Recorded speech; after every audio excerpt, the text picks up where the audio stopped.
Bonsoir Erev Tov, Shalom Aleichem, quel immense plaisir de vous retrouver, de se retrouver avec vous sur Sage Online, Yeshiva Zoom, pour un limoud sur la paracha. Ça faisait longtemps qu'on s'était quitté, les vacances, la rentrée, et Baruch Hashem, vous répondez présent, je vous dis les Chaim, Baruch Ata Adonai, Eloheinu melech haolam, shakol yamid varo.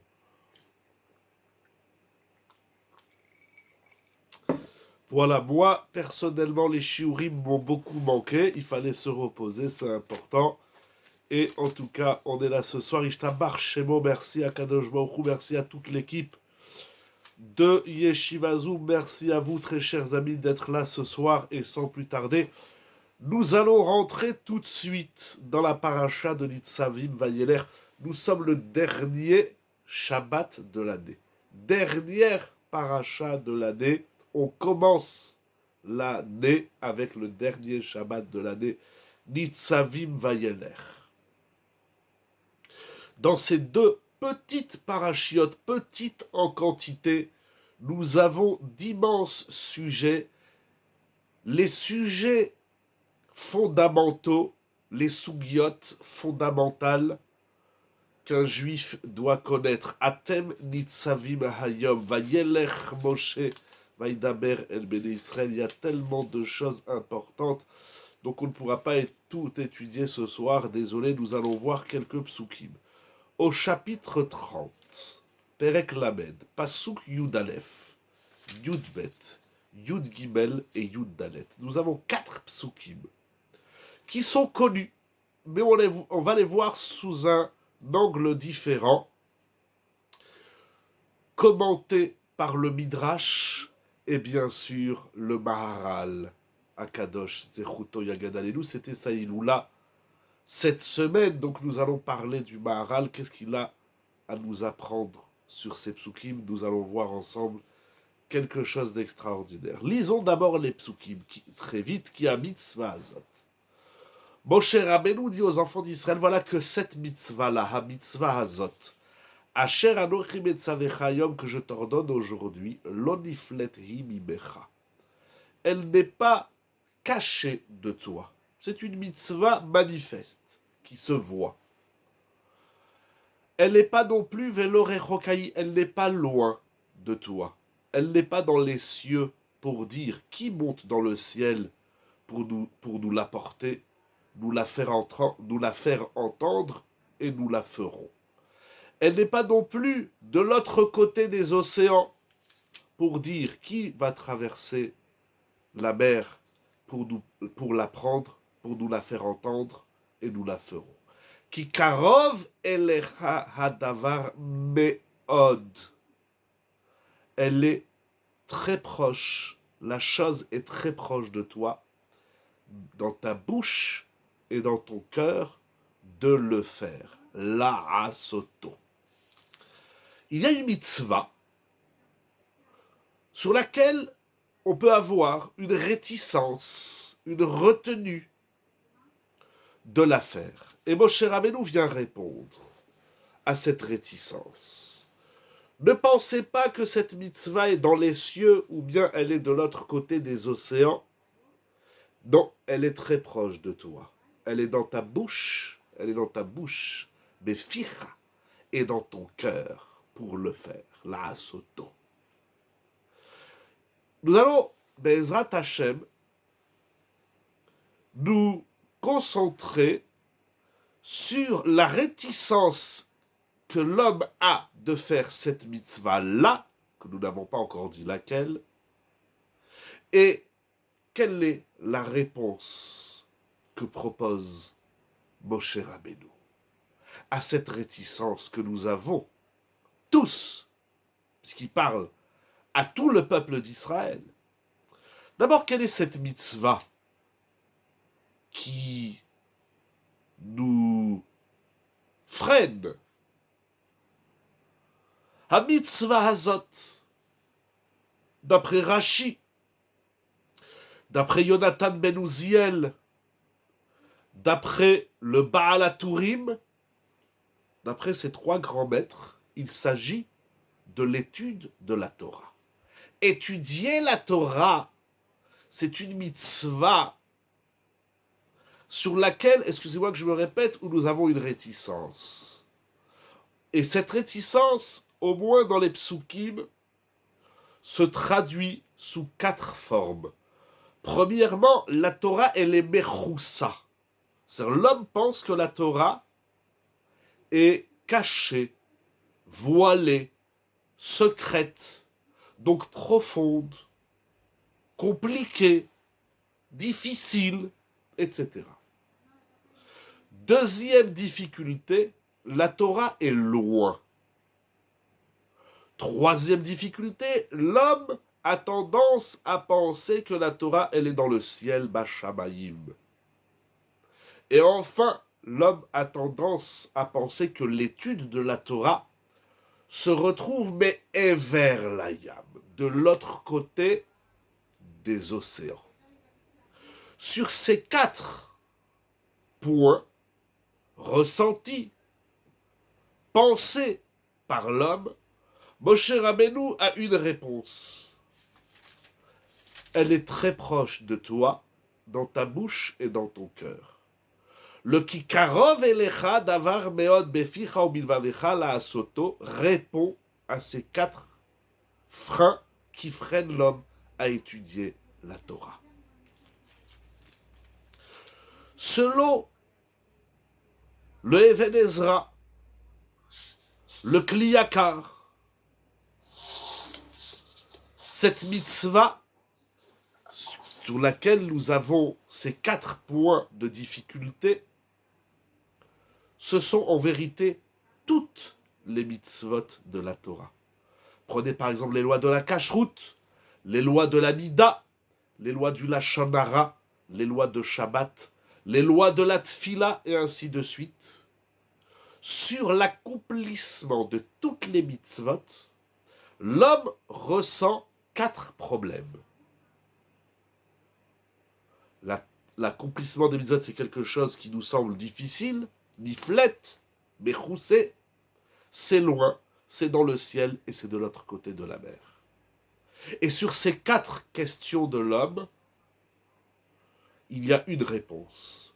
Non, réaliser les mitzvot, c'est pas loin, c'est donné à tout le monde, c'est dans notre bouche et dans notre cœur.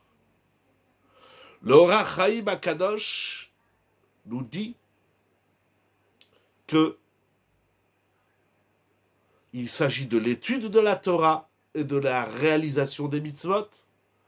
Et enfin, le Ramban et le Kli Yakar disent qu'il s'agit de la Tchouva. Donc si on synthétise ce que nous avons vu jusqu'ici, il sort quelque chose d'incroyable, premier point. Si nous réunissons tous les Mefarshim, Rashi, Yonatan ben Uziel, Ramban, Even Ezra, Baal HaTurim, Kli Yakar et Or HaChaim, il en ressort que ça soit l'étude de la Torah, que ça soit l'accomplissement des mitzvot, toutes confondues, que ça soit la mitzvah de la Teshuvah, en somme, que ça soit toute la Torah tout entière, l'homme ressent 4 difficultés. Je les répète une dernière fois. Toute la Torah, toutes les mitzvot, l'étude de la Torah, la mitzvah de la Teshuvah, c'est quelque chose qui nous est voilé, mechoussé. C'est quelque chose qui nous paraît, ou qui est loin. L'homme, il dit, je veux faire tchouva. C'est pas pour moi, faire tchouva. C'est bien pour les balais tchouva. C'est dans le ciel, la Torah, elle est divine, c'est dans le ciel. Et enfin, la Torah, elle est loin, elle est de l'autre côté des océans. En tout cas, l'homme a tendance, quelle que soit la partie de la Torah, la tchouva, l'accomplissement des mitzvot et le retour à la Torah, on a, sur tout ce que nous ne faisons pas, nous avons réponse et justificatif à tout. Un coup c'est le Yetzer Hara, un coup c'est ma femme qui m'empêche, un coup c'est mon mari, un coup c'est la société, un coup c'est le président de la République, un coup c'est Akadosh Baruch Hu, c'est tout le monde sauf soi. En tout cas, on a 4 raisons pour lesquelles l'homme pense justifier sa retenue, sa réticence à toute la Torah ou à une partie de la Torah.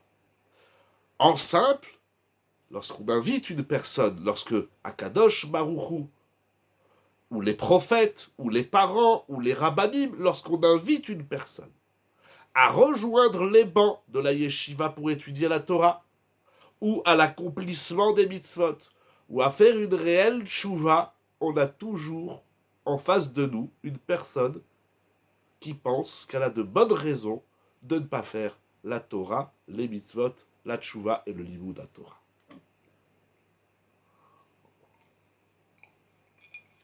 Qu'est-ce qu'on doit répondre à ces différentes raisons qui nous retiennent de faire la Torah?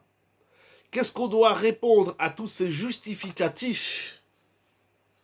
Qu'est-ce qu'on va répondre à Akadosh Baruch Hu à 120 ans quand il va nous dire « Mais pourquoi tu n'as pas étudié la Torah? Pourquoi tu n'as pas fait telle mitzvah? Pourquoi tu as fait du Lashon Hara ?»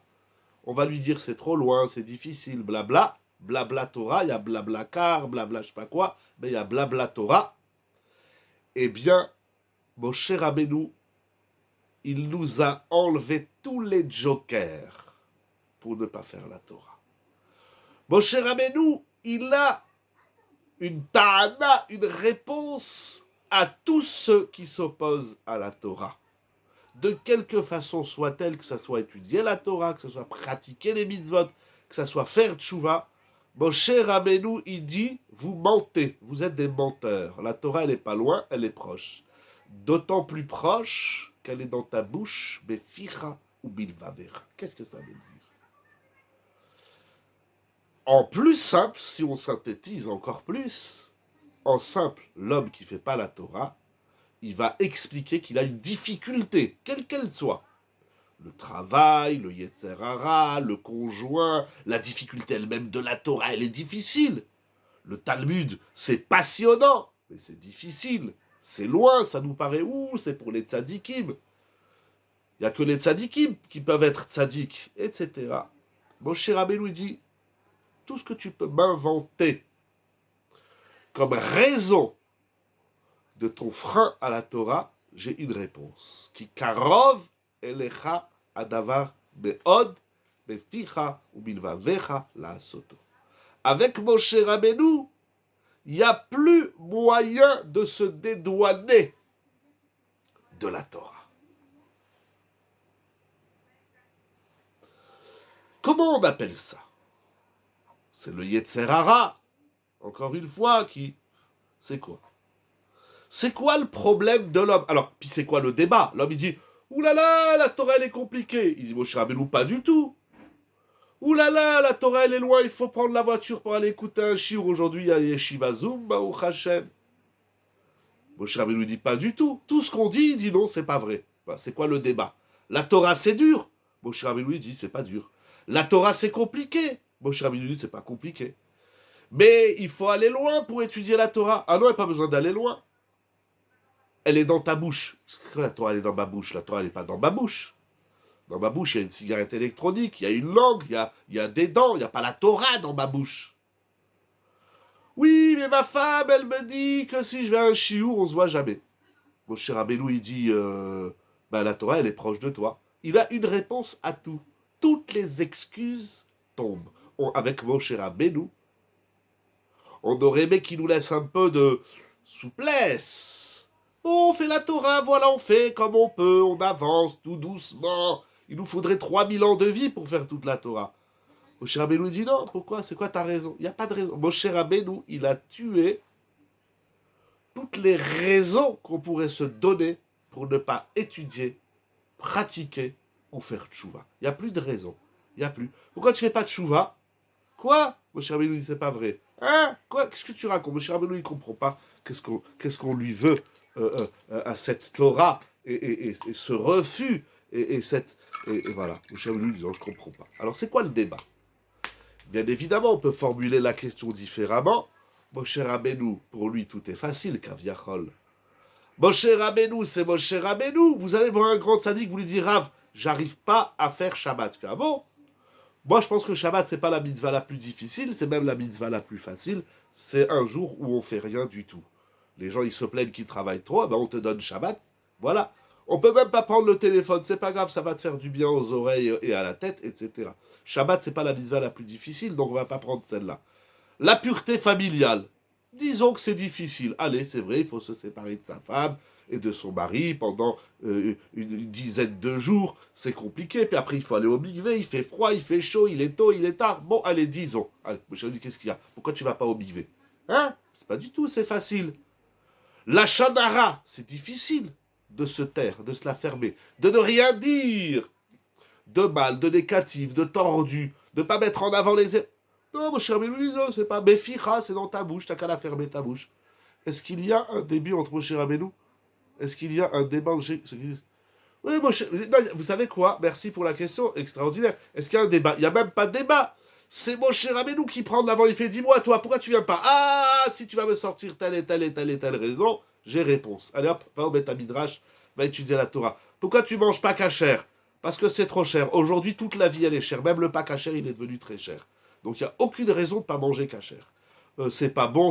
Sans arrêt, on reçoit des messages. Si vous avez acheté tel produit dans telle surface, il faut vite le ramener parce qu'il est périmé, parce qu'il a un problème, parce qu'il est dangereux. De dire que manger cachère, c'est pas bon, c'est tellement pas vrai, c'est tellement faux.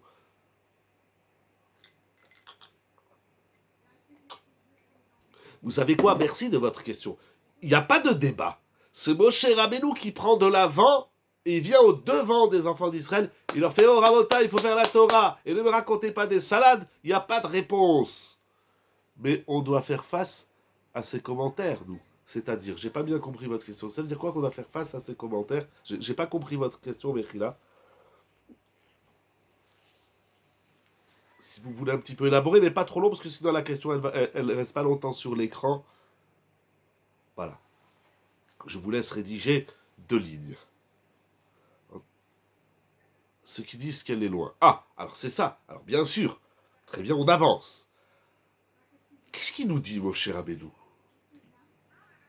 Ils ont plein d'arguments. Oui, mais Moshe Rabbeinu, il a un joker qui tue tous les arguments, qui karov elecha adavar beod beficha bilvavecha la asoto. Alors c'est quoi le débat? C'est quoi l'échange? Moi, je pense qu'elle est dure. J'ai pris quelques mitzvot, nida, kashrut, la shonara, tfila, bitachon. Et Moshe Rabbeinu lui dit non, c'est pas vrai, tout ça, c'est fastoche. Alors c'est quoi? C'est quoi la discussion? Il n'y a pas de débat. On peut pas discuter avec quelqu'un que tout ce qu'on lui dit, il dit non, c'est pas vrai. C'est quoi cette proximité dont parle Moshe? Voilà. Exactement.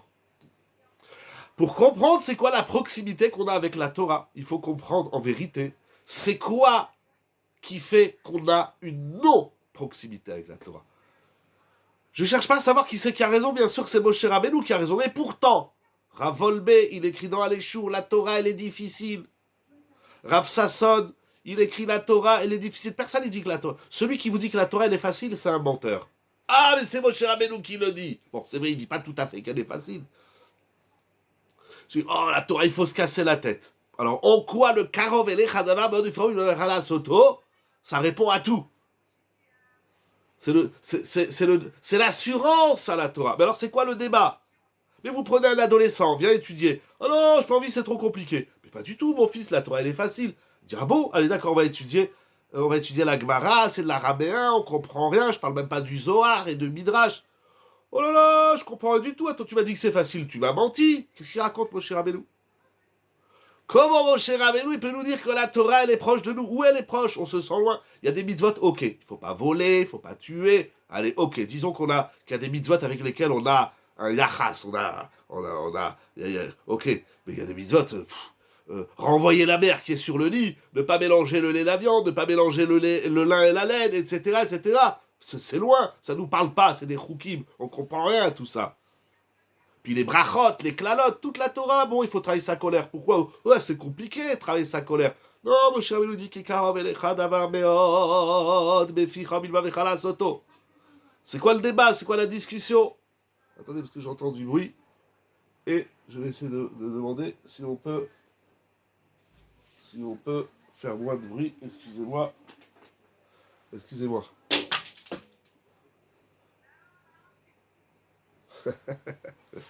J'ai quelqu'un derrière qui parle, ça fait du bruit, excusez-moi. Mais qui est sourd? Alors c'est quoi le débat? C'est quoi le problème? C'est quoi le problème de l'homme? Bien sûr que c'est Moshe Rabbeinu qui a raison, mais alors pourquoi on ressent pas ce qu'il dit? Comment on peut être si étranger à quelque chose qui nous est si proche? En fait, c'est ça la question. Nous on dit c'est loin, et Moshe Rabbeinu il dit c'est proche. Donc, prenons pour axiome que Moshe Rabbeinu il a raison. Moshe Emet, Vetorato Emet. Il n'y a pas de problème, Moshe Rabbeinu. Moi, j'ai la Emouna, Vayaminu B'Hashem ou Moshe Avdo. Moi, j'ai la Emouna en Moshe Rabbeinu. Si Moshe Rabbeinu il te dit que la Torah elle est proche, il a raison. Mais comment on peut se sentir loin de quelque chose qui nous est si proche? Comment l'homme il peut dire c'est Rachok, c'est Mashamaim, c'est Mever la Yam, c'est Niflet I? Et là, ça veut dire, vous comprenez la question? Comment on peut dire, ressentir quelque chose qui est le contraire de la réalité? Par exemple, vous buvez un thé, vous dites, ou c'est chaud, ou une soupe, et puis ta mère, elle te dit, mais non, mon fils, c'est pas chaud. Bah, je te dis que c'est chaud, ne me dis pas que c'est pas chaud. Comment on peut se sentir si loin de quelque chose qui nous est si proche, qui est dans notre bouche et qui est dans notre cœur? La Torah, les mitzvot, c'est personnel un ressenti. Oui, mais ce ressenti personnel, c'est tout le monde qui le ressent. Quand on dit à quelqu'un vient étudier la Torah, s'il vient pas de lui-même, si on va le chercher, il va toujours trouver une réponse pour pas venir ou un prétexte. Et il faudra le séduire pour qu'il vienne étudier. Ou pour qu'il... Je sais pas si autour de vous ça existe la briout. Moi, avec mes quelques années d'expérience de Zikouya Rabim, si la personne elle vient pas d'elle-même étudier ou faire une mitzvah, quand on dit à quelqu'un tu viens demain matin à la tfila, il dit je sais pas, je vais voir. J'essaie de me rappeler, j'ai jamais eu quelqu'un qui m'a dit oui bien sûr je vais acheter une paire de tefilines, combien ça coûte? 500 euros, tenez voilà 500 euros pour une paire de tefilines. Les gens ils discutent sur le prix de la mezouza, 50 euros. Encore une fois, s'il y a un élan personnel, alors oui les gens ils sont ouverts, alors on va leur enseigner la Torah. Mais allez dans la rue, prenez un juif qui a son magasin ouvert Shabbat. Lui, il faut fermer le magasin Shabbat. Il dit, ah bon, très bien, je le ferme tout de suite. Il n'y a pas de problème. Toujours, il faut expliquer le Shabbat et la Emouna, etc. J'ai pas eu, en tout cas moi, la chance, si c'en est une, de dire à un juif, quitte la Goya, il me dit, ok, tout de suite, à la Macom. Arrête de manger du cochon, ok, je jette tout à la poubelle et on y va. Toujours, il faut discuter, et il faut vendre des tapis, il faut commercer. On commerce aujourd'hui la Torah. On fait... Celui qui a un élan, il vient de lui-même, il est ouvert à la Torah, il s'ouvre à la Torah. Alors oui, là, on peut tout lui dire. Il y a des choses, il va dire, oulala, ça va prendre un peu de temps. Vous savez, moi, j'ai aidé un monsieur de 85 ans à faire tchouva, à la Shalom. Il s'appelait Yaakov à la Shalom. Il venait au Shiurim à la Yeshiva. Il est venu pendant 15 ans, de l'âge de 75 ans à 90 ans, il venait écouter les Shiurim, il venait tous les vendredis. Un monsieur, il venait aussi le matin. Faire de la Gemara. Il disait, vous savez, à mon âge, c'est dur de faire tchouva. Mais il venait, il était ouvert, il était attentif. Donc celui qui est dans un état attentif, oui, on va lui dire la Torah. Mais allez chercher quelqu'un qui n'est pas attentif. Ou quelqu'un qui ne sait même pas qu'il est juif. Tu vas lui dire, ferme le magasin Shabbat. Moi, entre chez moi et la yeshiva, il y a des commerces. Bon, maintenant, il n'est plus là, mais il y avait quelques juifs. Et je disais tous les vendredis, ou même le vendredi soir, je revenais à la yeshiva. Ferme ton magasin Shabbat. Oui, on me l'a déjà dit, les rabbins... Alors, ferme-le, qu'est-ce qu'il y a? Ferme tout de suite, maintenant. Tu dis au client, allez, papa, tout le monde dehors. Alors, à quoi elle sert cette phrase de Moshe si ça ne touche pas? Voilà, c'est ça la question. Oui, mais dans ce cas, si nous prenons le verset pour argent comptant, alors nous n'allons pas peut-être des tzadikim. Oui, on va devenir des tzadikim tout de suite. Alors on va avancer un peu, on va voir. Ça, c'est les psukim et la question. C'est un choix personnel de le faire ou de ne pas faire. Vous avez entièrement raison et vous avez entièrement tort. Entièrement raison, parce que c'est un choix personnel, c'est la mitzvah de la Bechira. Mais entièrement tort, parce que si on ne fait pas la Torah, Kadosh Baruch Hu, il ne dit pas, bon, ben t'as pas fait la Torah, ben tant pis. T'as pas fait Shabbat, Bon, ben t'étais un sale juif, tant pis. Non, non, non, je veux dire, fais pas Shabbat. Attends, tu vas voir tout ce que tu vas payer. On n'a pas d'autre choix que de faire la Torah et les mitzvot. C'est un autre débat, c'est un grand sujet qu'on retrouve, qu'on avait étudié aussi dans le Maharal, etc. Bref, on n'a pas d'autre choix. Un juif n'a pas d'autre choix que de rester juif et de faire la Torah et les mitzvot et de devenir un tzaddik. Il n'y a pas de choix. Il n'y a pas un kazé d'ava. Ça n'existe pas. Parce que si je dis à quelqu'un, t'as le choix de faire le bien ou le mal, mais si tu fais le mal, je t'explose, alors tu me laisses pas le choix. Ah ben oui, je te laisse pas le choix. Toi, choisis ce que tu veux, mais après, moi, je fais ce que je veux aussi. Akadosh Baruch Hu dit, toi, t'as choisi de pas faire la Torah et les mitzvot, eh ben moi, je choisis de te mettre des baffes. Qu'est-ce qu'il y a? Donc, en vérité, on n'a pas le choix. Voilà. Alors, c'est quoi le choix? C'est pas un choix personnel. C'est parce que Baruch Hashem, ma mère, elle est juive, elle m'a mis au monde, eh ben je suis juif, voilà, eh ben maintenant je dois faire la Torah et les mitzvot, voilà. J'en suis pas mécontent, je suis très heureux, merci ma mère, merci mon père, merci Akadosh Baruch Hu. Akadosh Baruch Hu nous dit de choisir la vie. Justement, il nous laisse pas le choix, parce qu'il nous dit tu choisiras la vie. Ah bah alors tu me dis je fais ce que je veux, et tu me dis j'ai placé devant toi le bien et le mal, et tu choisiras la vie. Donc Baruch Hu, il a déjà fait le choix pour nous. Il ne nous laisse pas choisir, Akadosh Baruch Hu. Il nous aide à comprendre, il nous aide à choisir, il nous aide dans tout. Mais c'est lui qui opère le choix. Nous, on n'a pas le choix. Où on a le choix. Vous avez vu quelqu'un qui a le choix? Ça n'existe pas, ça. El Kazdava. Ça, c'est la société d'aujourd'hui. On nous fait croire qu'on a le choix. Ça n'existe pas. Il n'y a pas. Nous, à la Shiva, j'aime dire, à la Shiva, on a les anchois. Voilà, mais il n'y a pas le choix. Quel choix de quoi? Quel choix de rien du tout. Hein? Alors, voilà, juste une petite blague avant de continuer. Quand monsieur, il rentre à la maison le soir, sa femme lui dit, chérie, qu'est-ce que tu veux manger ce soir? Elle dit, ah, ma femme, elle est gentille, elle m'a demandé qu'est-ce que je veux manger ce soir. D'habitude, elle m'impose. Quelle est la liberté du juif alors? Pouh. Vous savez que le mot liberté, c'est un des plus grands gros mots de l'après-guerre. Quelle est la liberté de l'être humain? Le libre arbitre est un leurre. Ouais, le libre arbitre est un leurre. Qui sait c'est quoi le libre arbitre là? Ouh là là, vous balancez des trucs, la liberté, le libre arbitre, la liberté de l'arbitre, etc. Bon, on va voir. C'est toute la paracha. Hein. Mais je vous ai dit en amont, je ne parlerai pas de toute la paracha, j'ai pas le temps. On va prendre un point, bon, à votre taille. Donc, monsieur, il rentre à la maison, et puis son épouse, elle dit, chérie, qu'est-ce que tu veux manger ce soir? Alors déjà, il est content, il sourit, il dit, ah, enfin, elle me demande qu'est-ce que je veux manger. D'habitude, elle vient, elle me dit, voilà, ce soir, tu manges ça, je t'impose ce que tu manges. Voilà, bon, d'accord, ok. C'est pas grave, c'est très bon, merci beaucoup, je suis reconnaissant. Il dit, qu'est-ce que je veux manger? Alors, je sais pas, il va dire, j'ai envie de manger du poulet, des haricots verts. Ah, il fait, oh là là, alors il lui dit, bon, j'aurais bien aimé te faire des poulets et du haricot vert. Ou il n'y a pas de haricot vert, ou il n'y a pas de poulet. Alors déjà, pourquoi tu m'as demandé qu'est-ce que je veux manger? Dis-moi, voilà, au frigidaire ou au congélateur, il y a des boulettes congelées et il y a du pain, de mie et du fromage. Ne me demande pas qu'est-ce que je veux manger. Je dis, qu'est-ce que tu veux? Ah, je suis libre. Non, tu es libre entre A et B. Donc déjà, la liberté, elle est réduite. C'est une liberté réduite. C'est la réduction de la liberté. Bon, c'est des grands sujets. Hein. Alors, et puis au final, entre ton poulet et tes frites ou tes haricots verts, tu te retrouves à manger une omelette avec une soupe. C'est pas du tout ça que toi tu voulais. Bon, ben c'est comme ça. Bon, ben voilà, c'est comme ça. Même dans le couple, c'est comme ça de partout. L'essentiel, c'est d'être heureux et d'être dans la simra, Kamouman.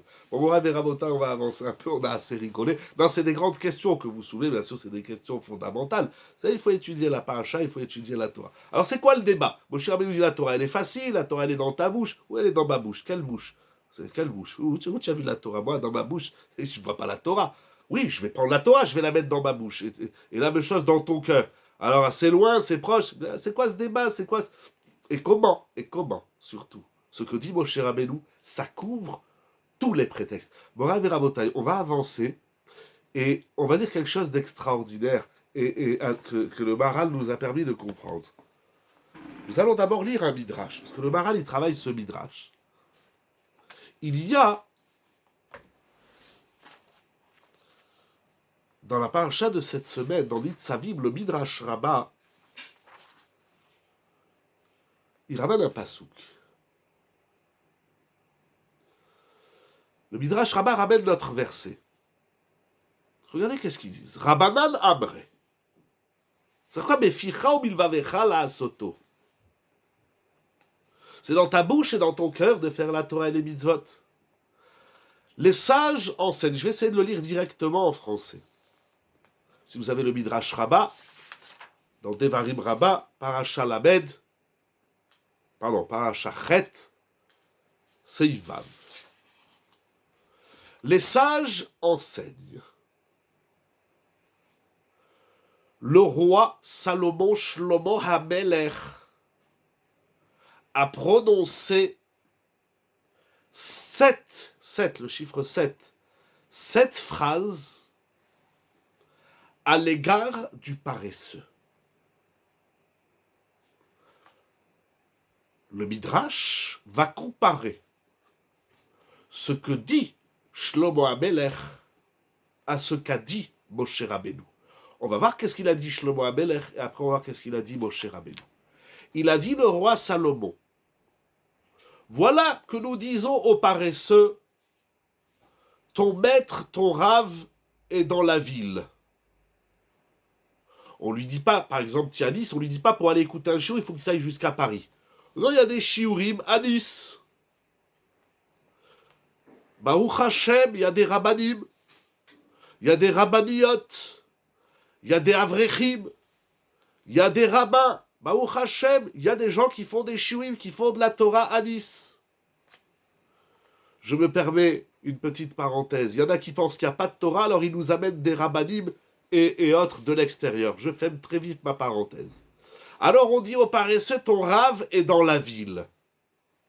Va étudier la Torah. Tu prends la voiture, tu vas à pied. À 10, 15, 20 minutes de chez toi, il y a un rave dans telle communauté, dans telle yeshiva, dans tel Beth Midrash, qui fait un shiur, va étudier la Torah. Mais voilà qu'il répond. J'aurais bien été écouter le shiur du rave, de mon rave, parce qu'on lui dit Rabbecha, ton rave. Cependant, j'ai peur du lion. Dans les mots d'aujourd'hui, j'ai peur des chiens, des chats, des voyous. J'ai peur d'un danger quelconque qu'il y a dans le chemin.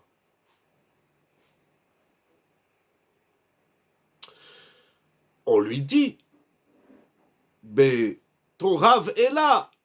Alors, il dit oui, mais j'ai peur du lion, j'ai peur des dangers dans les rues. Alors on lui dit, mais ton rave, il a loué un Airbnb où il habite en bas de chez toi, dans le même immeuble. Il leur dit, oui, mais pour que je sorte de chez moi, que j'aille chez le rave, il faut que je traverse la rue. Il y a des dangers.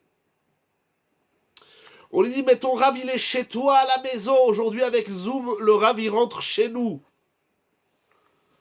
Je regarde pas ceux qui ont les vidéos ouvertes, ou je sais pas, moi j'ai un téléphone, Baruch Hashem, qui fonctionne, mais je suis pas... Mais voilà, c'est le rave, il est là. Il y en a, on les voit manger, on les entend.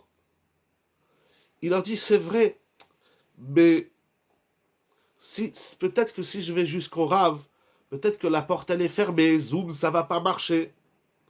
On lui dit, mais non, ça marche, c'est ouvert.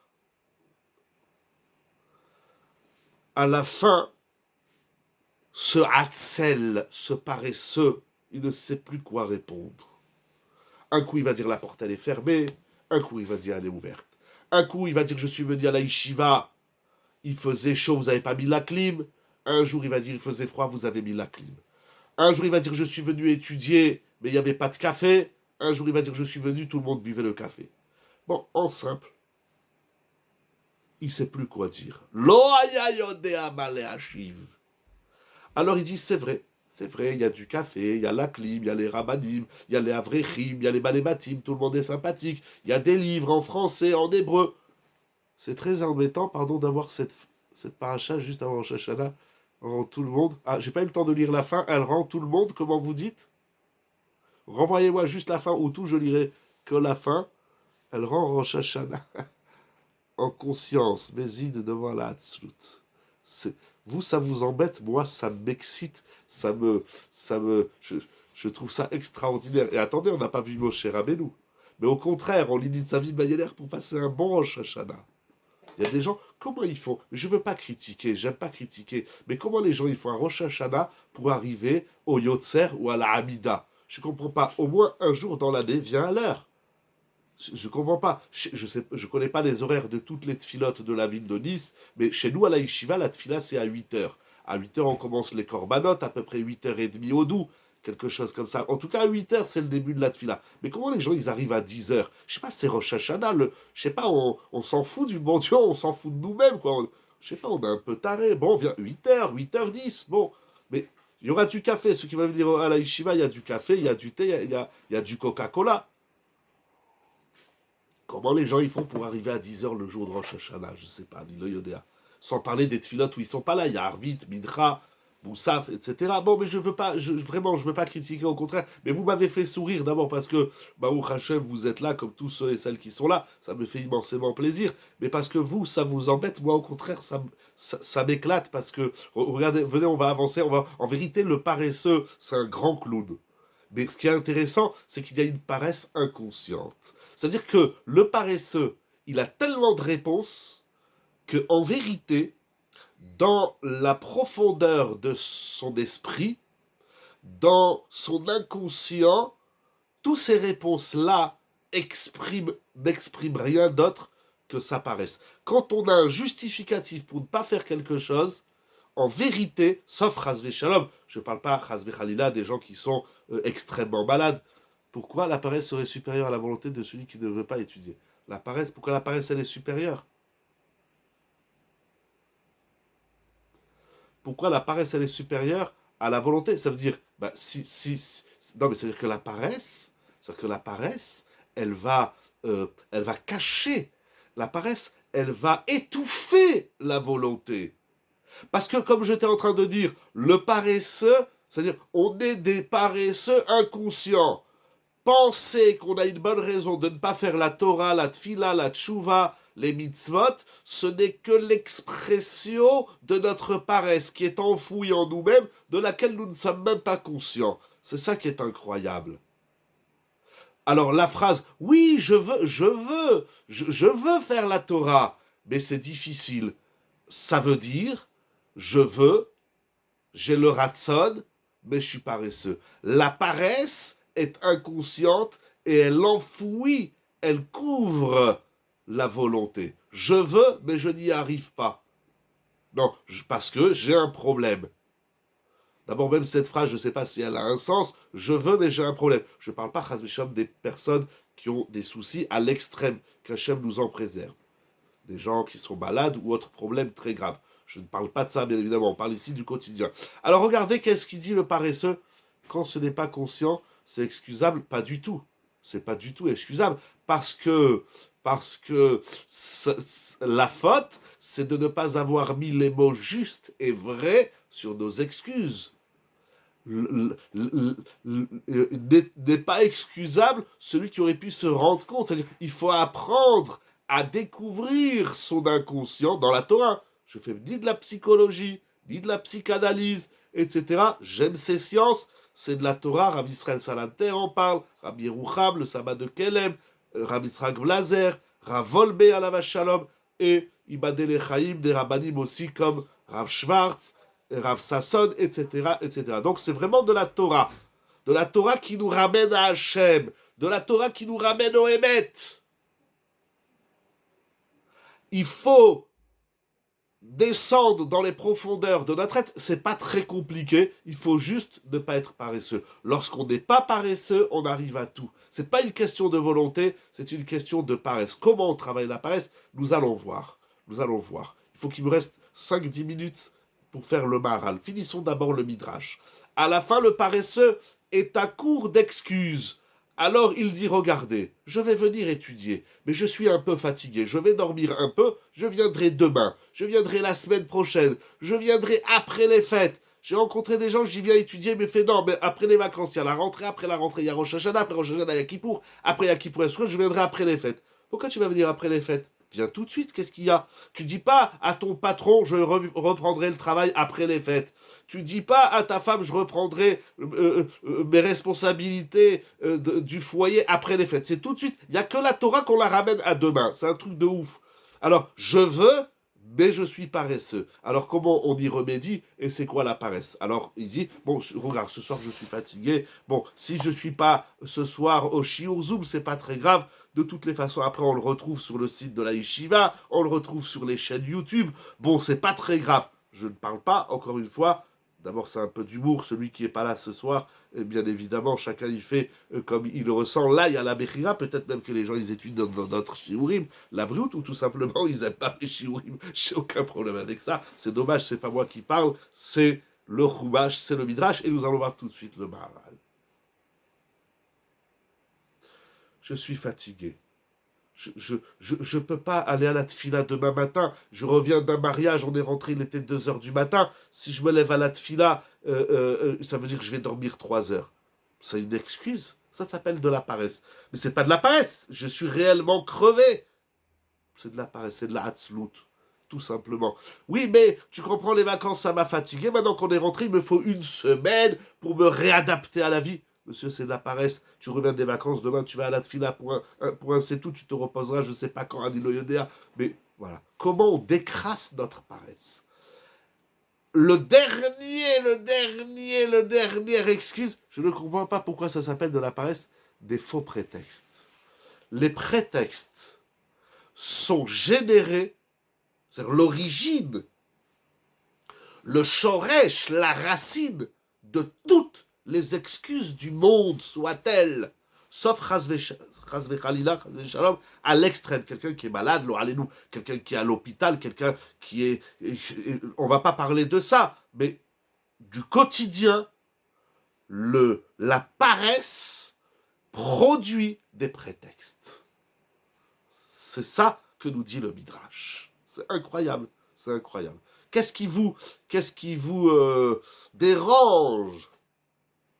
Des fois, il y a des vrais prétextes. Non, mais j'ai rendez-vous. Non, mais à quelle heure tu as rendez-vous? À 11 heures du matin. Il n'y a pas de problème. Viens étudier de 7 heures du matin à 11 heures du matin. Non, il faut que j'amène les enfants à l'école. C'est juste.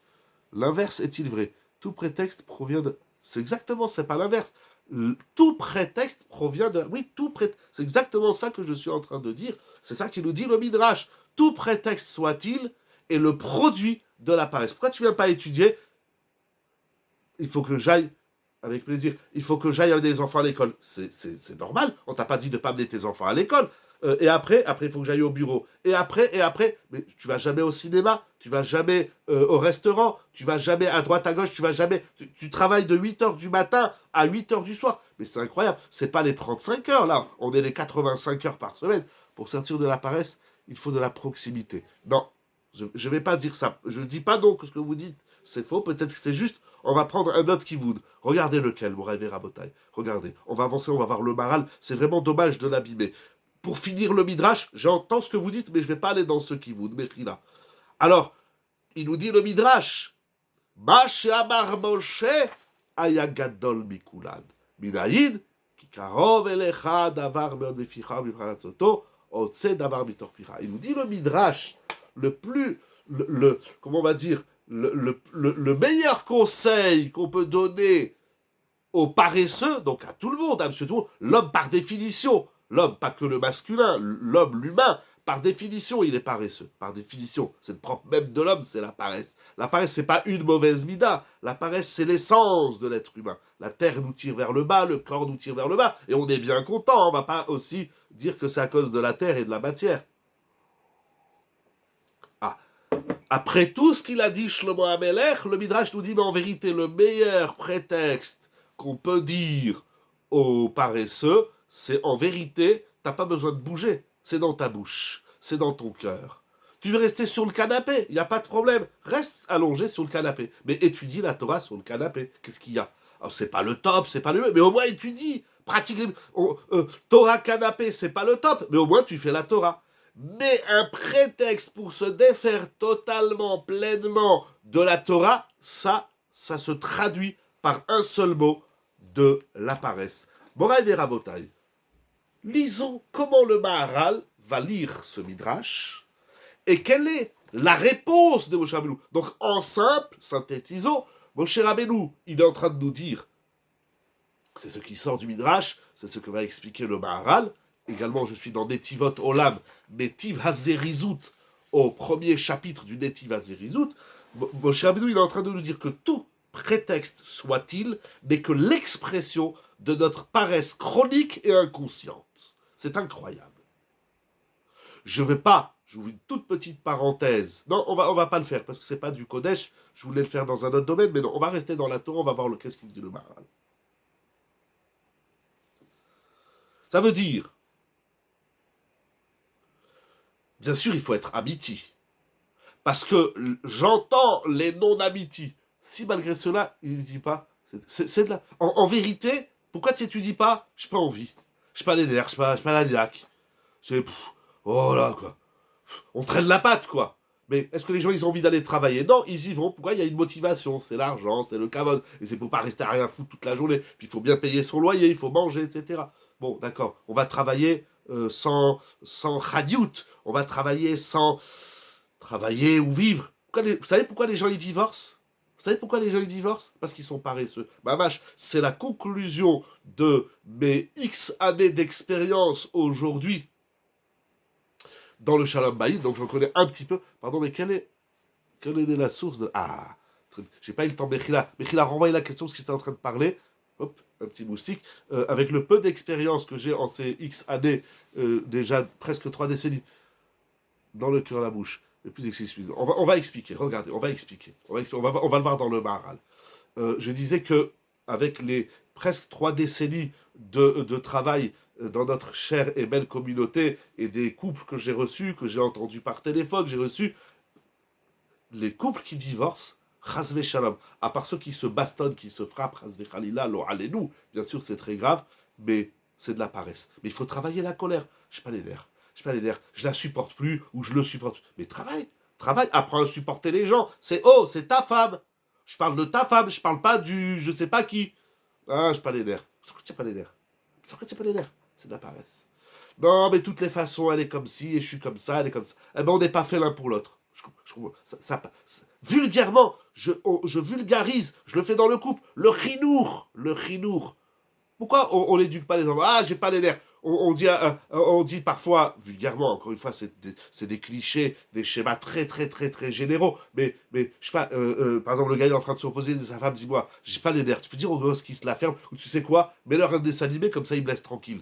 On est en train de tuer nos gosses parce qu'on est paresseux de les éduquer, on est paresseux de ne pas étudier avec eux la Torah, on est paresseux de ne pas les amener à la yeshiva, de ne pas les amener à la synagogue. Tout ça, c'est de la paresse. Tout ça, et la paresse, c'est-à-dire on n'a pas de... On n'a pas de pêche, on n'a pas de peps, on n'a pas on pétille pas dans notre toit, voilà, on fait la toit. Mais même la vie, ce qui est dramatique, c'est que même, oui, on s'éclate. Je dis pas que les gens, ils sont moroses et ils tirent la gueule toute la journée, quoique. Mais bon, non, voilà, on sait s'éclater, mais voilà, mais bon, en somme toute, dans l'ensemble de notre vie, qu'est-ce qui nous donne la pêche? Non, pas qu'est-ce qui nous donne la pêche. C'est une fausse question. Ça, c'est la question du paresseux. Où avons-nous de nous-mêmes et en nous-mêmes l'élan de faire quelque chose? C'est une question générale, ce n'est pas une critique, ce n'est pas du moussard, c'est une réflexion, c'est une étude que je fais avec vous en cette veille de Rosh Hashanah. Et Mechila, si ça dérange un peu les esprits et si ça les excite. Qu'est-ce qui nous donne de la pétillance? Pas il y a qu'est-ce qui nous donne de la pétillance. C'est-à-dire, le gars, il est complètement fané, il fait ça, ah ouais, là, génial. Non, mais il y a des choses où de nous-mêmes, dans notre fort intérieur, dans notre bouche, à part le lachanara, il faut l'enlever celui-là de notre bouche. Ceux qui font la Torah sont le contraire paresseux ou surmontent la... Ah, quelle question. Vous avez des questions ce soir exceptionnelles, mesdames, messieurs, chers amis. C'est très grave ce que vous demandez, parce que malheureusement, ça, les Mefarchim, ils en parlent beaucoup, il y a des sougiotes, parfois même notre Torah, c'est de la paresse.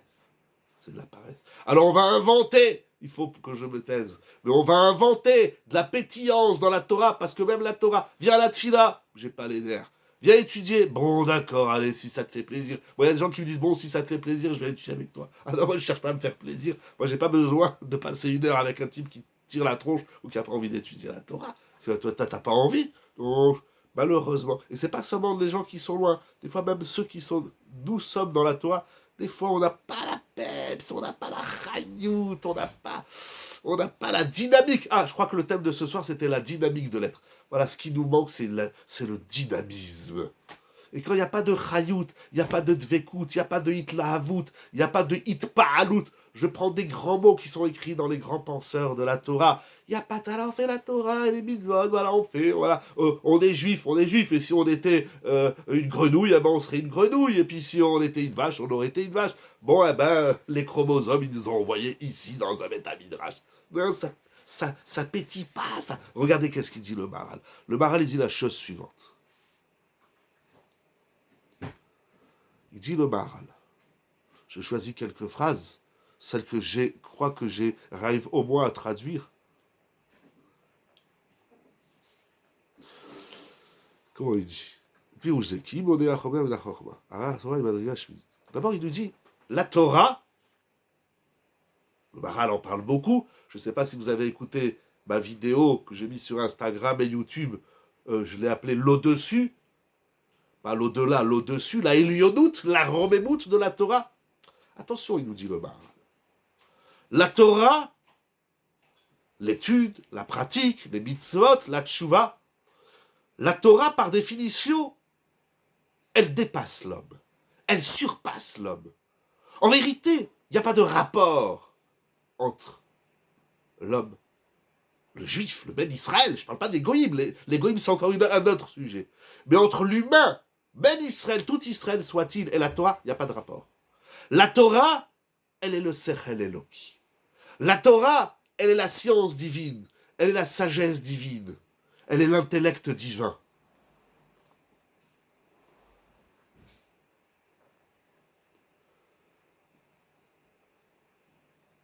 Il dit le Maharal, il pose la question. Qu'est-ce qu'il nous dit, Moshe Rabbeinu? La Torah, elle est proche de toi. Comment je peux être proche de quelque chose auquel je ne m'apparente pas? Certes, je m'inscris dans l'œuvre divine. Akadosh Baruch Hu, il m'a créé. Mais comment Moshe Rabbeinu, il peut me dire tu es proche de la Torah qui est divine? Parce que en Torah kol kach krova el Adam. Le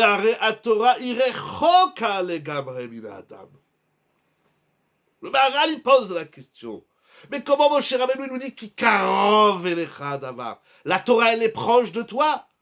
Le Maharal dit non seulement qu'elle n'est pas proche, elle est très loin, extrêmement loin de l'homme. Rechoka legabre. C'est-à-dire l'homme, le Ben Israël, le juif, il est à l'opposé de la Torah. Loin. Il n'y a rien de plus loin à nous que la Torah. C'est pas qu'on est loin et Moshe Rabbeinu nous dit sans toi proche. Le Maharal dit c'est une réalité que je suis moi au plus loin de la Torah. A Torah rechoka legabre mina adam. Karov elecha. Elecha c'est dynamique. Elech, elecha. C'est quoi cette dynamique de ce qui est loin? C'est quoi? Comment on se rapproche de ce qui est loin? Ah, il dit le Maharal quelque chose d'extraordinaire.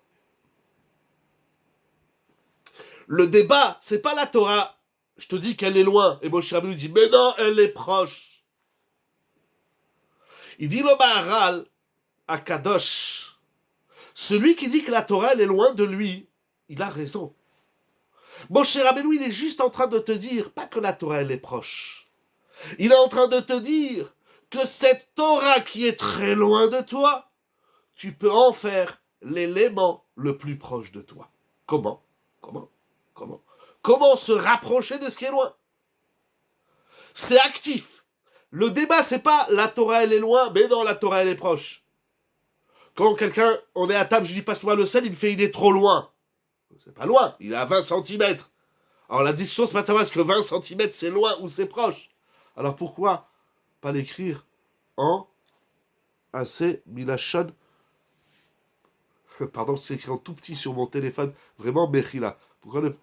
Je vous laisse renvoyer la question.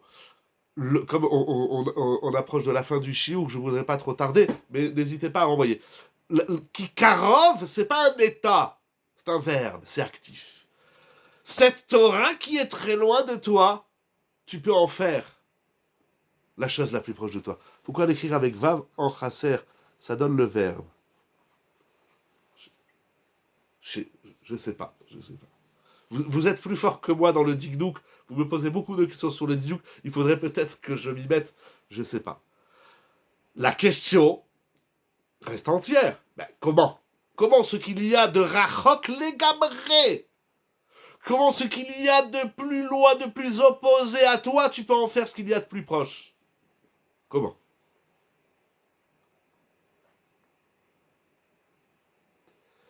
Il dit le Maharal, Moshe Rabbeinu alav shalom, il vient nous dire, si tu étudies la Torah, il ramène une Mishnah dans Pirkei Avot, si tu étudies la Torah en vue de la pratiquer almenat la asot, alors, c'est écrit dans la Mishnah, on lui donne le moyen de le faire. Ça veut dire quoi?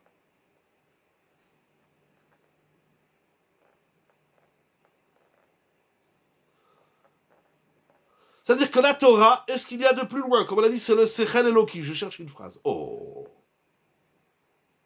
A Torah, Sechel Eloki. Oui, on te demande d'aller très, très... Je crois même qu'on n'est pas assez conscient de la distance qu'il y a entre nous et la Torah. C'est-à-dire, toi, tu viens et tu dis la Torah, elle est loin. Le Maharal, il dit, non, elle n'est pas loin. Elle est extrêmement loin. Tu sais même pas ce que tu dis. Ah. Mais bien que la Torah... Regardez comment il écrit, le Maharal, c'est une beauté monumentale. Qui a Torah, I Sechel Eloki, Vei ala Chochma, Sechel Elion Legabre, A Torah Tzma Yoter Rechoka min Adam. Très bien. C'est vrai, la Torah, elle est l'intellect divin. Elle est l'intellect suprême, Sechel Elion Legabre. Et donc, par définition même, elle est Yoter Rechoka min Adam, elle est ce qu'il y a de plus loin de l'homme. Mais Ve'im Kolze, avec tout cela, malgré tout cela, A Torah krova meod el Adam. Loin et proche, c'est pas des opposés. Parce que tout loin qu'elle est, tout est encore plus loin que ce que toi tu crois qu'elle est, elle est encore plus loin que ce que toi tu crois qu'elle est, eh bien elle est très proche de toi. Comment? Adam, car bien qu'elle soit loin de l'homme, regardez cette phrase que j'ai adorée, Mikol Makom Hashem Itbarach Mesayehalo. Shana Tova. Bien qu'elle soit extrêmement loin, cependant, Hachem, Dieu, Hachem Idbarach, Mesayehalo, il va t'aider. Voilà la réponse qu'on fait aux paresseux chroniques et inconscients de l'être humain. La Torah, elle est très loin. C'est vrai. Et tu peux pas y arriver parce elle te dépasse. C'est le Sechel Elion, c'est l'intellect suprême au-dessus de toutes les chormot. C'est le Sechel Eloki, c'est l'intellect divin. Je ne sais pas si c'est la source, mais ça se rejoint. Seulement, Akadosh Moshe Rabbeinu lui dit, Moraï Verabotai, rapproche-toi de la Torah. Tu dis, mais j'y arrive pas. Celui qui dit qu'il n'y arrive pas, c'est qu'il n'a pas obtenu l'aide d'Hachem. Et pourquoi il n'a pas obtenu l'aide d'Hachem?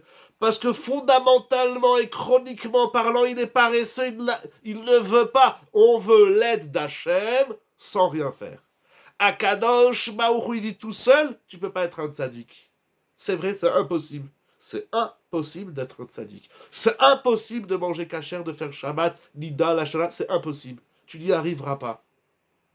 Cependant, si tu es animé de Emouna, si tu es animé de cet élan de je veux y arriver mais je n'y arrive pas, alors Akadosh Baruch Hu il t'aide. En somme, celui qui n'a pas l'aide d'Hachem, c'est ça le point culminant de notre étude de ce soir, celui qui n'obtient pas l'aide d'Hachem pour faire la Torah et les mitzvot, c'est parce que fondamentalement, il refuse cette aide d'Hachem parce qu'il est paresseux. Il n'a pas envie de se bouger.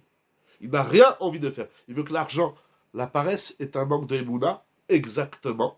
La paresse, c'est l'écran à l'aide d'Akadosh Baruch Hu. Akadosh Baruch Hu dit, je vais t'aider. Et l'homme dit, non, ne m'aide pas, j'ai pas envie. J'ai pas envie d'aller à la yeshiva. J'ai pas envie de faire la Torah et les mitzvot. J'ai pas envie de manger kasher. J'ai pas l'élan, j'ai pas l'aniaque. Alors Hachem dit, ok, je t'aide pas. Il n'y a pas de problème. Et après l'homme dit, mais tu vois, Hachem, il m'a pas aidé. Mais Hachem, il n'aide pas ceux qui ne se bougent pas. Si tu te bouges, Hachem. La paresse, c'est l'écran. Et c'est le refus. Et donc, c'est un manque de... Je crois Hachem, il va m'aider. Qu'est-ce qu'il va m'aider? Oui, il m'aide. Oui, il m'aide. Comment ça, oui, il t'aide? Et par quoi on commence? La volonté ou le constat de nos limites? Quelle question, il tabarre chez moi. On commence par la Emouna. C'est le début et c'est la fin de tout c'est la Emouna. On commence par la Emouna. Alors il faut développer davantage, bien évidemment, il ramène cette Mishnah dans Pirkei Avot. Mais Sapkim Beyado.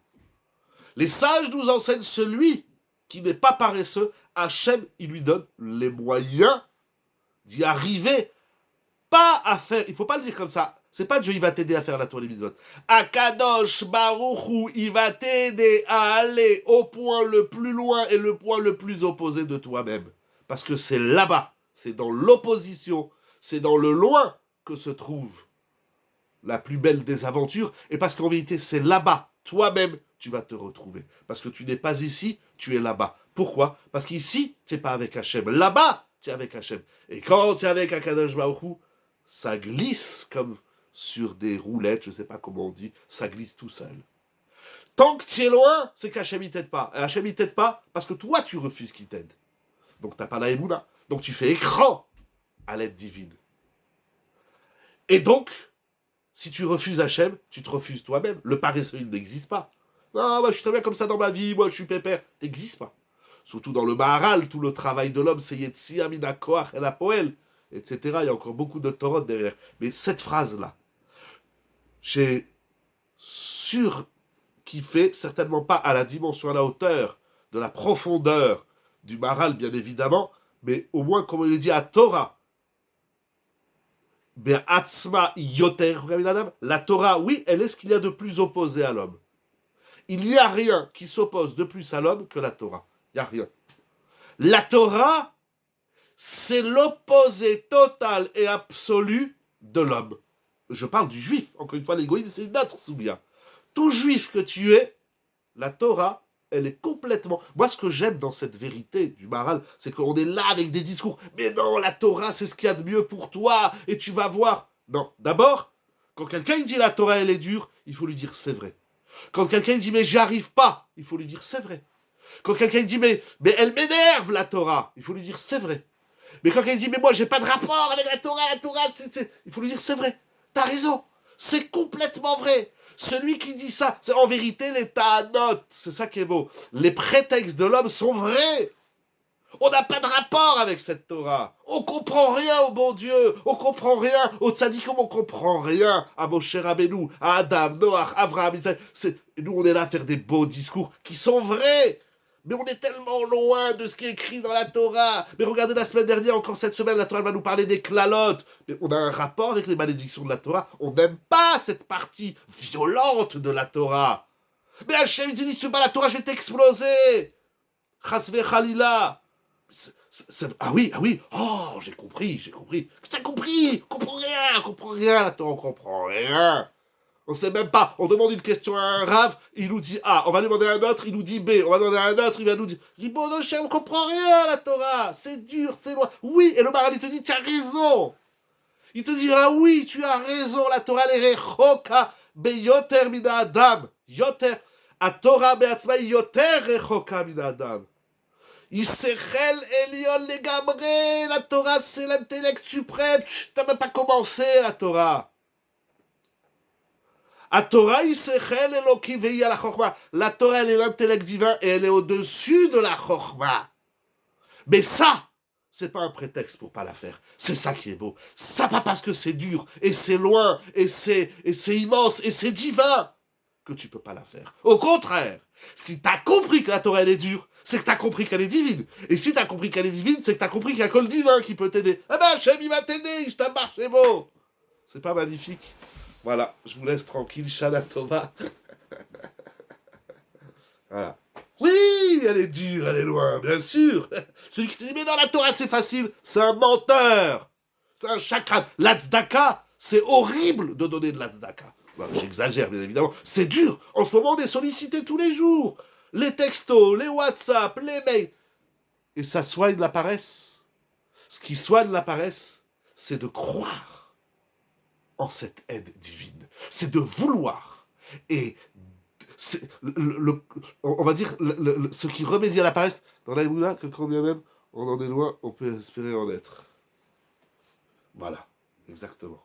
Oui, ça remédie la paresse. Le paresseux, c'est celui qui veut pas voir le bon Dieu. C'est ça. Laisse-moi tranquille avec ton bon Dieu. Mais tu vas te casser la figure de toutes les façons. Et les chats, c'est un peu Excusez-moi, je vois rien du tout. Ça va trop vite. Il faudrait que je change le. Pardon, si vous voulez renvoyer. Bon, moi, je vous dis Shabbat Shalom. Juste renvoyer là les derniers messages, s'il vous plaît. J'ai juste eu le temps de lire, enfin de m'approcher le téléphone. Elecha, c'est un peu la contraction de quel Echa. Ouh, c'est très beau ça. Notre chef de lanceur pour voir. Exactement. Chazak. J'aime beaucoup ce que vous dites. Et Elecha, c'est quel Echa. Chazak. Heureusement que vous avez renvoyé. Voilà, je ne vais pas me répéter, il est tard, il est long. Je vous souhaite, en plus, quid de la Zrizout. Voilà. Voilà. On va à vos tailles. Cette année, en plus des cascades de brachot, que je souhaite, mais pas seulement pour l'année prochaine. Déjà maintenant, on peut se dire Shana Tova et se souhaiter des bonnes choses. Je vous souhaite des cascades de bénédiction, mais en plus de ça, des cascades de chidushim, des cascades de pétillance, des cascades d'aide d'Hachem, de Siyata Dishmaya, de Hachem Idbarach Mesayalo, qu'Akadosh Baruch Hu, il nous envoie toutes ces brachot, tout ça Siyata Dishmaya, pour qu'on puisse se rapprocher de ce qu'il y a de plus loin de nous. Vous savez, c'est un peu comme l'histoire du couple.